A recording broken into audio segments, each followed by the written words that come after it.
So there's a new film in the Pet Sematary franchise that was just released, but in the case of this, would have leaving it dead been better.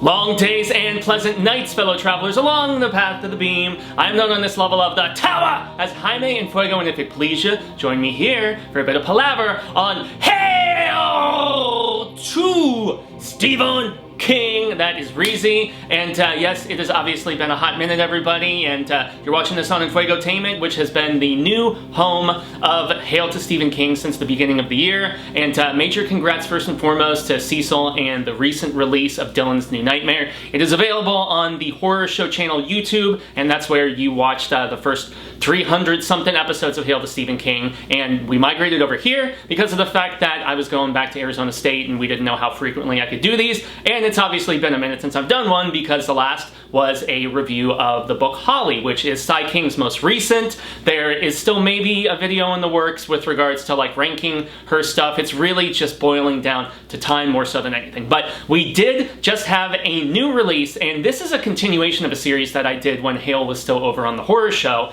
and it was called Films That Forgot the Face of Their Father. And so that was essentially adaptations that were continuations, where it was loosely based on a Sai King story, and it was either a sequel or a prequel. Things like, Return to Salem's Lot, sometimes they come back again, and another one being Pet Sematary 2. Now, I have to preface first and foremost that Pet Sematary is a part of what I have always referred to in my Sai King tower back there, and I've read every single thing that Sai King has ever put out at this particular point. It was a journey that took like almost 8 years, and I started it way back in 2012, I think it was, and by the time I was starting this program in 2017, the year that I like to refer to as the Return of the King, I was nearing the finish line. I think it was about maybe 3/4 of the way, 5, 6, something like that. Anyway, I had less than 10 books left at that particular point, and so soldiered through and have continued with every new release. But my top 3 King books, as I've said countless times, are Pet Sematary, The Stand, and It. And so Pet Sematary, it often takes the top spot because of the fact that King has said on various occasions that he thinks it's the scariest, most disturbing thing that he's ever written. It was the drawer book, so he thought it was so fucked up when he initially wrote it. He's like, nope, nope, nope, and put it in a drawer, left it there for a few years, and he actually had a contractual obligation that he had to fulfill with, I believe it was Doubleday, which was his initial publisher when he first got going with Carrie, Salem's Lot, Shining, stuff like that. And so he owed them one more book, and he's like, well, I got this drawer book, and I wrote it based on a lot of personal experience of, he was teaching at that particular time, and he was at a college in rural Maine, and there was this road right next to it, so, he had a near-death sort of thing happen with one of his kids. I believe it was either Owen or Joe, I forget which of the boys it was, but long story short, he wrote based on that personal, just horrifying possibility, and so that was what birthed one of his greatest. And so this was actually the first Stephen King book that I ever read in its entirety, was Pet Sematary. I'd had a short story here and there from Night Shift that I had read, but the first novel proper that I put together. And besides my Dark Tower stuff, as I jump over here, it is the only Sai King book that I own, I think, 3 copies of, because I also have this awesome PS Publishing Anniversary Edition right here, which is pretty rad status. So I think the only other book that I have this many copies of when it comes to Sai King things is the original Dark Tower book, because of the fact that I have the original release of the Dark Tower, the first hardcover. I also have it in paperback. I also have the revised edition in hardcover, and then it's also included in another just limited deluxe release. I think it was Little Sisters of Eulalia, but in any event, guys, so I also have over here, since this is show and tell time apparently, so we've got deluxe edition of the original Pet Sematary, which I prefer to the 2019 version. I actually was not super hot on this 2019 version. And then we also have Mary Lambert's sequel, Pet Sematary 2, which I did cover in the Films That Forgot the Face of Their Father series. And, it's not as bad as I think a lot of people make it out to be. It was released theatrically, which was not the case with a lot of stuff like Return to Salem's Lot, those sometimes they come back sequels. And I would even designate some of the television stuff like the Miss TV series that was on Spike and, a few other things as films or, you know, just things that forgot the face of their father, so to speak, because they're really messing with the mythology, whether it's prequels or sequels or whatever. And there is a brand new Pet Sematary film that was just released on Paramount Plus on October 6th, and being the fact that I'm in between fall session A and B at Arizona State for film and media studies, I was like, okay, I need to make the time so I can add this to the Hail series of films that forgot the face of their father. And yet, I wasn't super hard on, you know, I have a soft spot for Return to Salem's Lot, the crazy Larry Cohen film, and I don't think the Mary Lambert Pet Sematary 2 is that bad. You've got Eddie Furlong hot off of Terminator 2. You've got a bonkers portrayal by Clancy Brown, so it's not as awful as I think a lot of people make it out to be. However, it's obviously not as great as King's original source material, which still, the unholy trinity fluctuates, like I said, between Stan, It, and Pet Sematary, but Pet Sematary still may be my favorite because I think it's probably the darkest, and it's, you know, one of the few novels that has a bleak ending to it, right? You know? And so this prequel on Paramount Plus that just debuted is called Pet Sematary Bloodlines. It was announced like right around the time that this Jeff Bueller film was hitting theaters, that they were already in development on a prequel, and I don't recall specifically if it was originally going to be coming to theaters or if it was always planned to be going to, I know it was called CBS All Access at the time, and then, you know, with the Paramount affiliation, and they wanted all these streamers to have that sort of connection and, you know, just evidence as far as just being beyond TV, so to speak, and, you know, having original films going to them, whatever. So they decided that it was going to go to the streamer, so I don't recall those specifics, but we finally got it.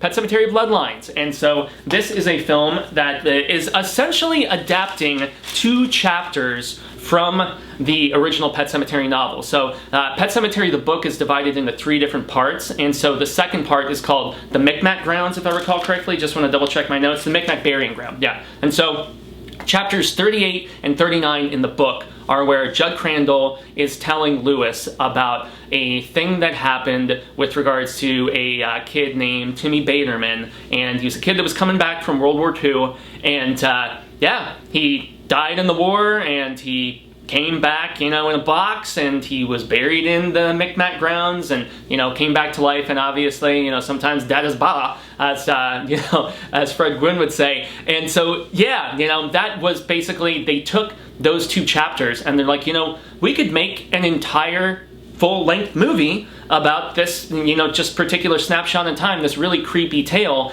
a cautionary tale, albeit, that Judd tells Lewis, because he's like, I know what you're thinking, and this is spoilers right after his son Gage has died, and they're about to have this funeral, and he's like, Lewis, I know what you're thinking of doing, and I think I might have even killed your son myself. And so, yeah, it's one of my favorite bits, even though it's just a small little tidbit, you know, within the Pet Sematary novel and the couple adaptations that they've done. You know, I don't think John Lithgow, sorry, did it anywhere near as good as Fred Gwynne in the adaptations, but, you know, that's beside the point here. So, essentially take chapter 38 and 39 of Pet Sematary and expand that flashback tale that Judd tells Lewis into a full film. And that's what they did. And so this was directed by Lindsay Anderson Beer, first-time director. She also co-wrote the script with Jeff Bueller, and so I had real high hopes for that 2019 film because of the fact that those guys had done a flick called Starry Eyes, if I remember correctly, and so yeah, man, I had high hopes for it, and, you know,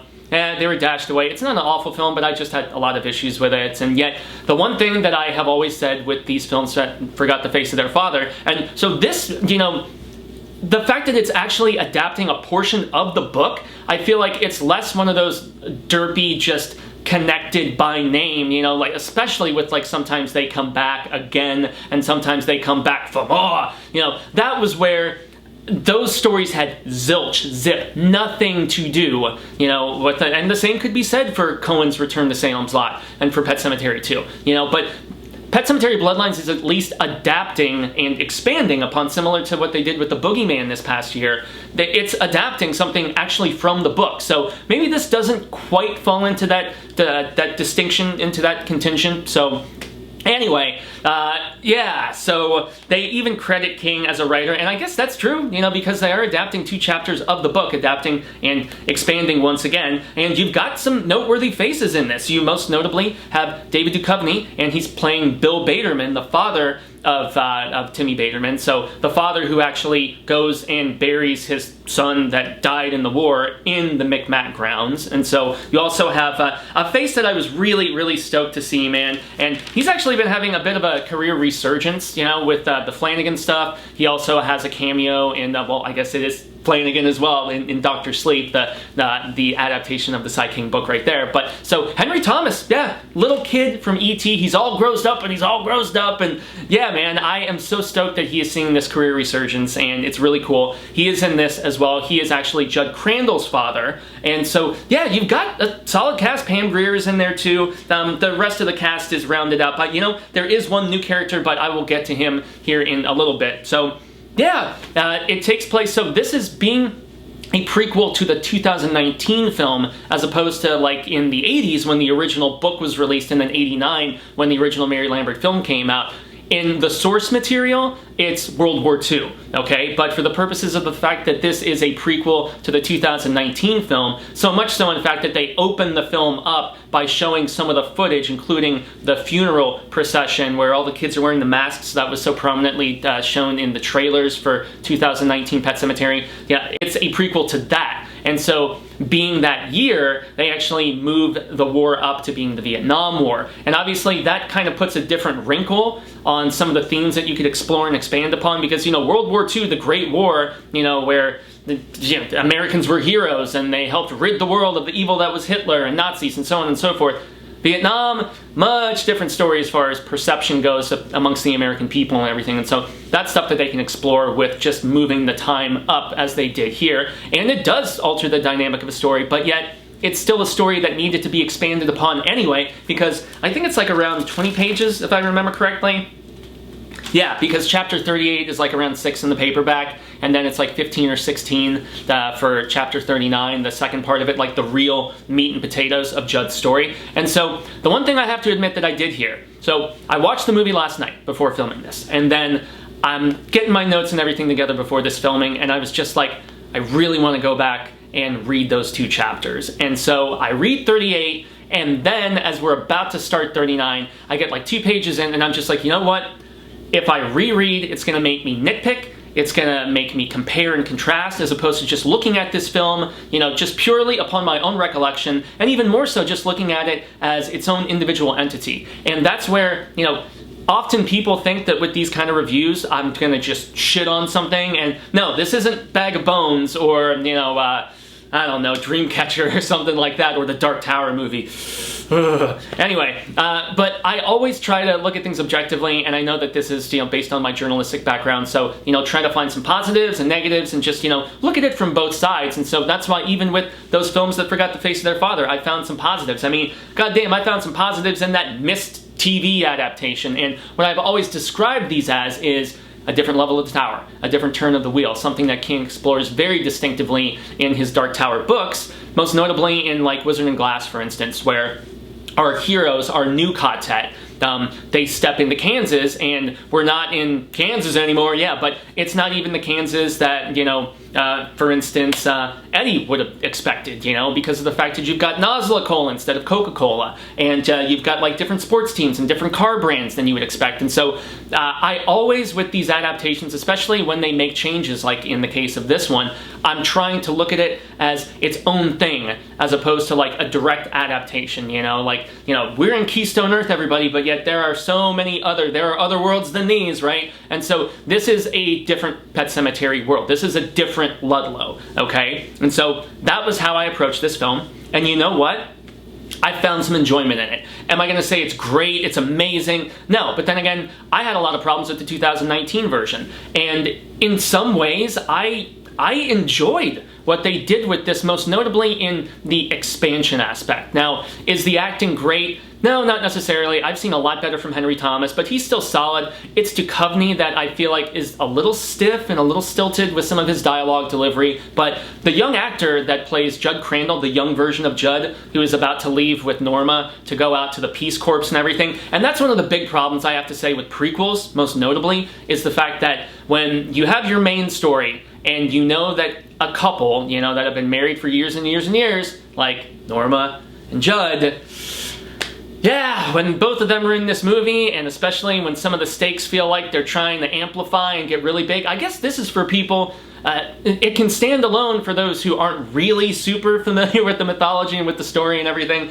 but, you know, for those who are, you're just like, okay, I know certain characters are gonna make it, even when they find themselves in moments of peril, and that does happen in the third act with certain people and everything, but, yeah, so that is one of the dangers, in my estimation, of prequels. But also, like, do you have, when it's such a small little chapter of a story and you're trying to expand it into full length, for better or for worse, you can do good things. You can enrich a story, and in some ways this is enriched, especially with a couple of the new characters that they add in, and I'll get to them in a second. But also, it takes some liberties, and the biggest issue that I had with this film, biggest issue before I get into some positives, because this is the one that pissed me off more than anything else, okay?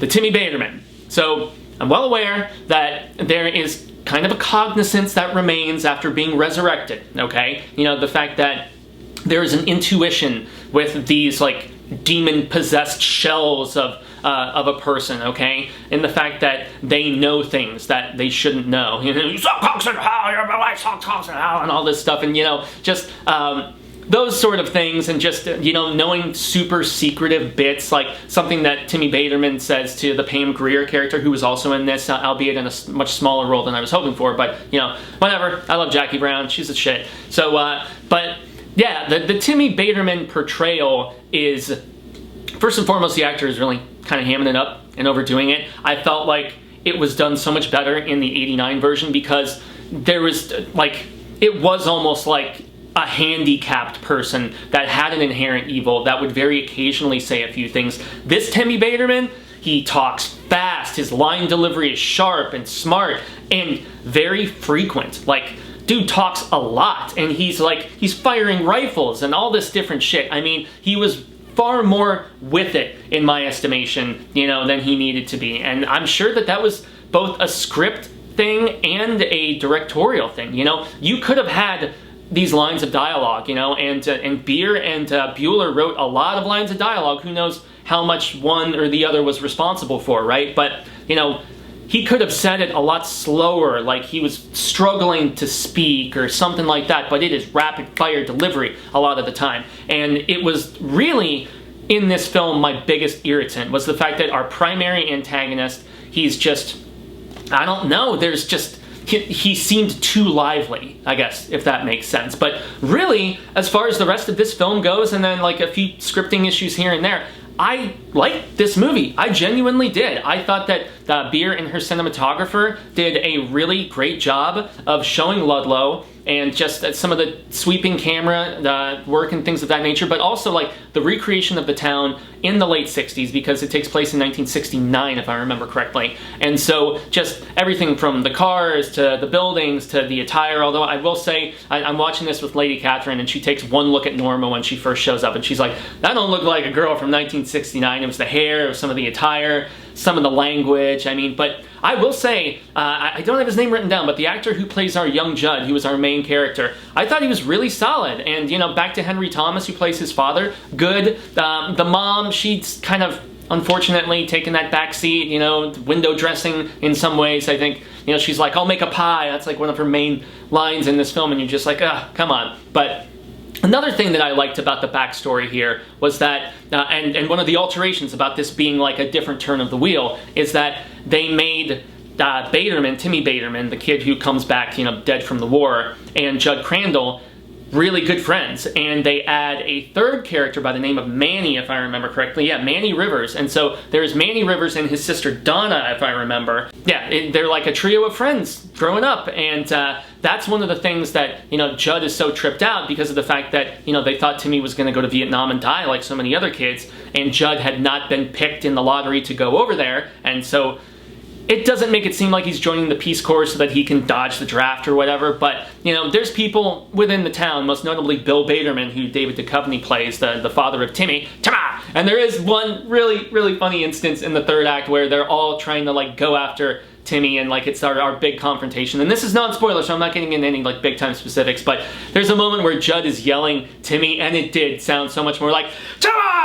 I was just like, you're killing me here, guys. I just, in the Lords of the Underworld. Anyway, so yeah, trio of friends, and this new character, Manny Rivers, was one of my absolute favorites in the movie. So brand new, added to this trio of friends, and so they're all kind of splintered off because Timmy went off to war, Judd is about to leave town, and Manny is just, and he's a native kid too, which really ties in awesome with the fact that, you know, the Micmac burial grounds were, you know, right in this area of Ludlow in Maine, and so, yeah, why don't we have any Native American characters in this story? I mean, it made this particular injection of new characters, him and his sister Donna, who is an artist, and she does these weird, like, animal masks and stuff. These two characters' addition made total sense to me, and it was probably my favorite part of this film, was their presence in there. And Manny I had seen previously, I think he made his debut in The Revenant, the film with DiCaprio that he won his Oscar for, but he also was in a badass horror film called Blood Quantum from a few years ago that I believe is still on Shudder,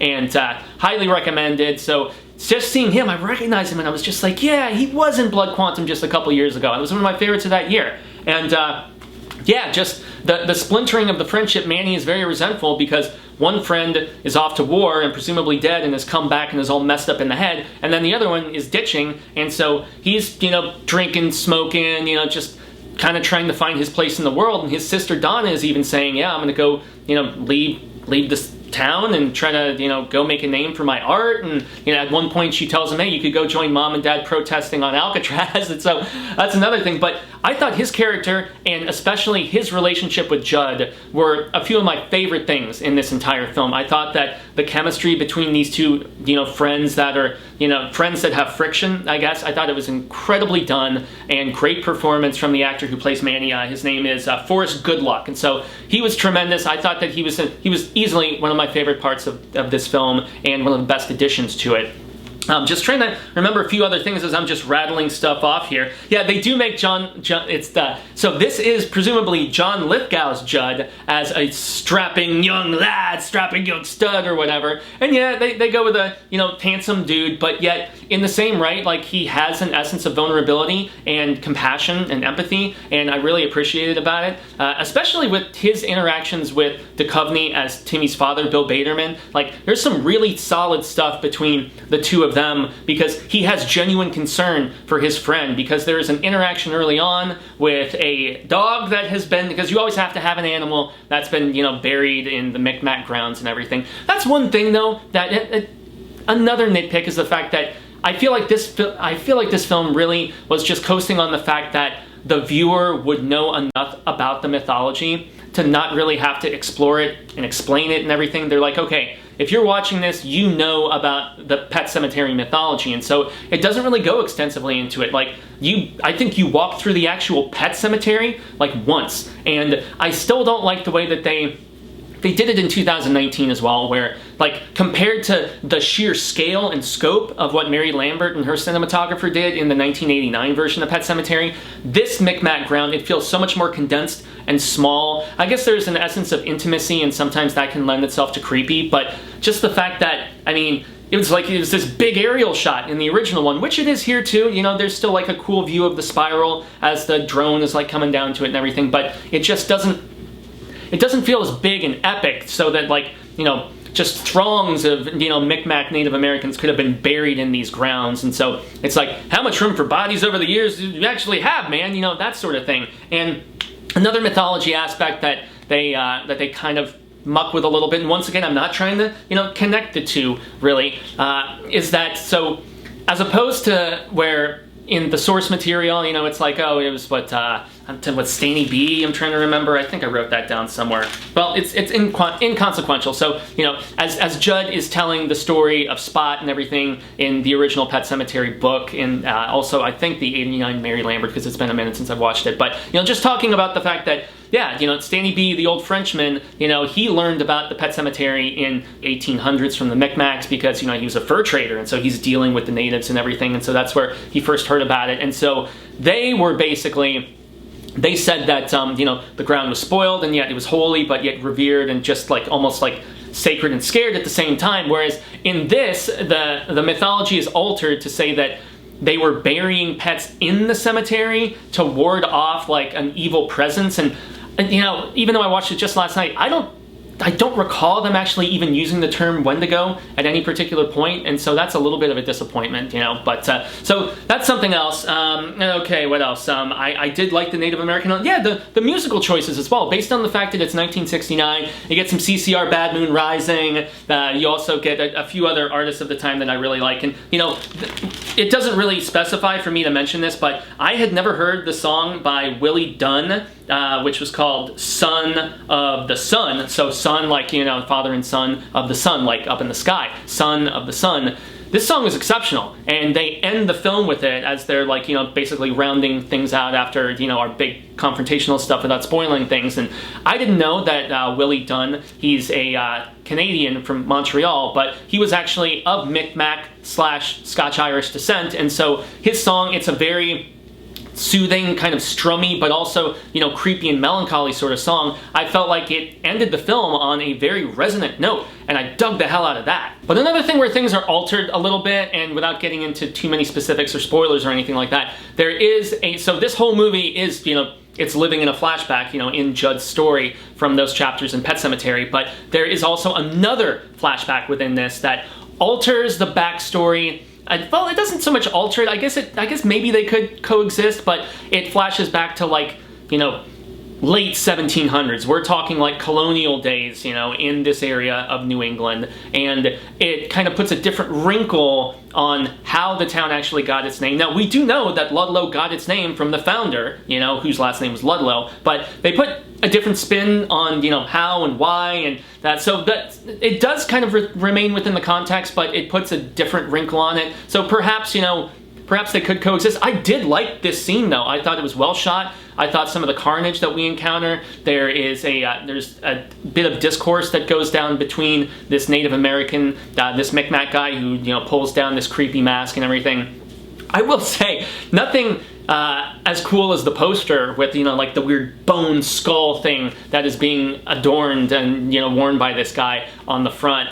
Nothing ever that quite cool appears as far as these masks. The masks are serviceable, and they're all good and everything like that, but I did like this flashback. I thought it was cool, and yet it does also alter the mythology, but perhaps, once again, these are things that could be, that even though King didn't write them, maybe they could fit into the context and into the mythology. It's essentially, and I guess this will be like one of the only minor spoilers that I give, so, you know, I'm gonna give a clap, and then I will give another clap if you guys want, but it's really minor in my estimation. So the big thing here is that, like, a few major members of this town know about the Micmac grounds. They know about the power that they entail, and it's the, you know, it's Baderman, played by Duchovny, it's Henry Thomas, you know, who was Crandall, it's Pam Grier's character and her husband. So there is like a small circle of tracing all the way back to the founders, and they all know about this. So I guess that could maybe fit within the context. I don't know. I didn't dislike it, but at first I was just like, huh, like, most of the town, or at least the most prominent people within this town of less than 1,000 people, know about this powerful place. So, there you go. And so yeah, back to it. I did enjoy this, man. I think I've hit most of my points, and I know I've gone on for like a little bit close to an hour. You know, we all look the same when we're beneath the ground. That was one of my favorite lines in this, and that was uttered by a certain character that is, you know, brought back against their will, and so that's another detriment if I'm gonna just jump back to that. Even though I liked the world expansion here, I liked most of the performances except for the actor who plays Timmy Baderman, but that was more so just the way he was written and obviously directed, you know, to approach this role. But yeah, the kills are really boring and uninspired. There's nothing like, there's nothing really incredible. There's a little bit of gruesome here and there, but it's just really by the numbers. It's not like one of those films where, I mean, not that Pet Sematary was really notorious for having like the most creative kills or anything. It was more so like a slow build, just kind of unsettling sort of story, as opposed to like a shock and a gore sort of situation. Although, you know, who can forget, you know, Fred Gwynn's, you know, Achilles getting cut. And so, I don't know. It does actually remain fairly faithful in what goes down with a burning house, without getting into too much in the third act, as far as like going back to the source material on the pages. And so, yeah, guys, you know, as I'm kind of rounding out the end of this, I've hit most of my points, which is why I typically like to, you know, just double check and whatnot. But yeah, if I don't have to consult my notes, that means that it was sticking in the noggin pretty damn well. And really, this is one that I might actually go back and revisit. If I was doing like a Pet Sematary marathon and I wanted to perhaps rank like all 4 of the releases, I'm sure there's people out there who have done that already. That's the thing. It's like, I'm gonna do a ranking video ranking all my ranking videos. Come on, guys, we have to fucking rank everything. Anyway, that's just my little tirade for the moment. But yeah, I would revisit this, and I most certainly, being a completist, I would love to own this on physical media, just so I can, you know, have my collection complete. I just purchased Boogeyman, which was just recently released on Blu-ray. Not amazing, but a solid adaptation and continuation of the short story from Night Shift. So I don't know, guys. If you have Paramount Plus, I would definitely say recommend. You know, yeah, it's a recommend on my part. Yeah, it definitely is. You know, don't go in with like any sort of high expectation. Please, please, please. But, you know, I would even say sign up for a free trial if you're a fan, most notably, of the source material. Is it better than Mary Lambert's Pet Sematary 2? You know, it's a different beast. There was most definitely, with the Clancy Brown performance, an aspect of camp involved in Pet Sematary 2. Like, there were times where it was very much veering into the 90s and, you know, a little goofier, a little more self-aware and so on. So it didn't take itself incredibly seriously.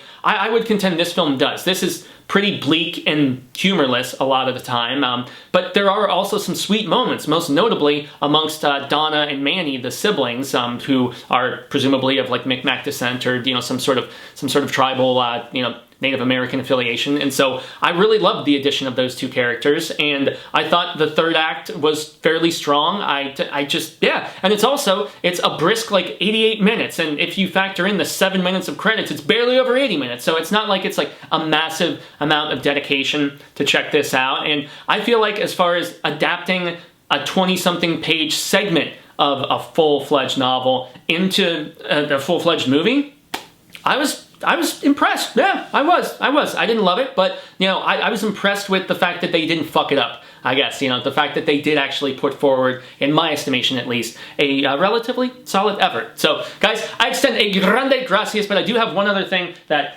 I want to open up that I received recently. So, I've got a shit ton of pre-orders with Sematary Dance at the moment. I've got, boy, it's like, Seasons of something. I've got The Stand on pre-order. Like, there's so many different things, and I've got this little unboxing. So I got this package recently, and I was saving it for when I had my next hail. So let's see, what do we got? I have a feeling what it is. I think it may be baseball related, but I could be wrong. And I was correct. Yes. So this is, and Arizona Diamondbacks are in the National League Champion Series, the NLCS. They surprised everybody. So, okay, check it out, guys. So this is Double the Thrills, first time in hardcover. A Face in the Crowd. So this was a collaboration between Stephen King and Stuart Onan. They were the 2 who worked together on the Faithful novel that King put out, which was a nonfiction, and it was about, I believe, the 2004 Boston Red Sox and their just historic run to the, you know, breaking their curse, so to speak. And so this was a short story that I have had and reviewed. It was one of the very, very first Hail to Stephen King's on the Horror Show channel that I ever did. And it's essentially about this guy. He's at this baseball game, and it's almost like life flashing before your eyes sort of thing, without actually getting too into it. I can't remember if they said there was supposed to be any illustrations in here or not. I have to look really quickly, because I'm sure you guys might be curious. I'm curious. Okay, so we have, I mean, it's not the most amazing artwork or anything, but you got that right there. And let's hope the auto brightness adjusts back. Let's see what else we got. Anything? Okay. It's been a while since I have read this story, so I can't recall the context of said kid. Let's get that auto brightness adjusting back. Cool, cute. And we got another one here. Where'd you go, sucker? Where'd you go? Yeah, so once again, yeah, it's a solid story. You know, it's very heartfelt. It's one that I quite enjoyed, and yeah, I'm very, very much looking forward to revisiting it. And then on the other side, you have the expanded version of Richard Chismar, who is like the head honcho at Sematary Dance, The Longest December. I don't really know much of anything about this particular story, and since this is not a Richard Chismar show, but mad respect to him in CD, I will just leave it at that. So yeah, A Face in the Crowd. I know you can get this on Amazon. It's a pretty wide release, so yeah, that's something that I've just been wanting to get to for a while, so I'm glad that I got to incorporate that into this. So A Face in the Crowd is available on Audible. I would not recommend using a full credit on it because it is a very short story. You know, just buy it outright if you have, you know, a membership or something. And yeah, guys, but that is the end of my review for Pet Sematary Bloodlines. And yes, I extend a grande gracias. I've been Jaime En Fuego. You can find moi on all social media sectors like Twitter, Instagram, Facebook, here on YouTube, obviously. My posting on social media and on YouTube has been very sporadic and not consistent because of the fact that, you know, between working full-time and being back, getting a bachelor's in film and media studies and studying full-time, it's been tough to keep up on everything, but I was very happy to get to film this and give some insight about this. So yeah, guys, I'm not sure when the next Tale video will be. Unfortunately, it is really very much one of those tentative things. The only other thing that I have filmed today that I will be putting out sometime soon is a review of Nick Cutter's The Handyman Method, and then also Son of the King, that's right, none other than Joe Hill. He has a new short story that is available on, I think, Kindle, and then also you can do it as an Audible. It's called The Pram, and so I'm debating if I want to put both of those together or if I want to like break them up into separate videos or something. But yeah, I've covered all of the Nick Cutter books on the Horror Show channel, and it was a series I did called Stephen King Recommended Horror, because Nick Cutter's first book, which was amazing, called The Troop, that was a Stephen King recommendation. So there's that. But yeah, guys, there's going to be reviews of both of those coming soon. Those are really the only definitive things. I did also watch a film called The Creator this past weekend as my vehicle was being worked on in the shop, and I wasn't able to work and stuff. And so that flick is amazing. Big recommendation on my part. But in any event, I have been rambling for far too long. But for those who have made it this far, I say thank you, and hope that we have been well met. And until the Wheel of Ka comes around once more, hasta luego, sin amigos, constant readers and viewers alike. And yes, I hope we share more of this palaver sooner rather than later. And until then, remember, yes, I will always give a shout out to the Horror Show channel, as I am very much a part of that. Exorcist Believer is the last review that I was on there. But obviously, yeah, stay scared, check out that review on the Horror Show. And more so than anything else, if you have never read Pet Sematary before, read Stephen King! Because my God, this is one of his absolute best, and as far as prequels go, it's pretty solid.